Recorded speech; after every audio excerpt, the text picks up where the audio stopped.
മാങ്ങേന് ഏറ്റവും നല്ല മാങ്ങ പോവാണ് മാങ്ങേന്. കാരണം അത് 2-3 തരത്തിൽ കായ്ക്കും, 2-3 സീസണായിട്ട് ആദ്യം കായ്ക്കും. ഇപ്പോൾ മൂത്ത മാങ്ങ കഴിഞ്ഞത് 3ാമത്തെ സൈസ് മാങ്ങയാണ്.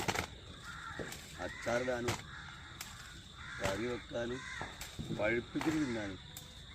ഇത് പഴുപ്പിക്കണമെന്നുണ്ടെങ്കിൽ ഒരു വിഷാംശത്തിൻ്റെ ബാക്കിയുള്ളതിൻ്റെ ആവശ്യമില്ല. അതന്നെ ഇതിൻ്റെ പ്രത്യേകത.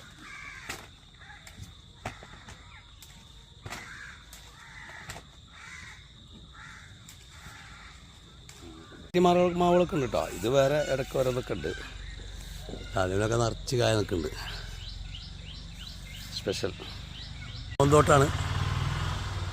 മാങ്ങ കുറേയൊക്കെ വീണ് പോയാലും കുറേശ്ശൊക്കെ ഉണ്ട്, വളരെ കുറേശ്ശേ ഉള്ളൂ. എന്നാലും അല്ലെന്നില്ല, അത്യാവശ്യം പച്ച മാങ്ങ വേണ്ടവർ പറഞ്ഞോളൂ. ഇപ്പോൾ കുറേശ്ശെ മൂക്കൽ തുടങ്ങിയിട്ടുണ്ട് കേട്ടോ. പഴുക്കുമ്പത്തിന് പഴുക്കാനൊരു 10 പഴുക്കണമെന്ന് മൂപ്പാണെങ്കിൽ ഒരു 10-15 ദിവസം കഴിഞ്ഞാൽ മൂക്കും. ലൈവായിട്ട് പൊട്ടിച്ച് തരും മാങ്ങ.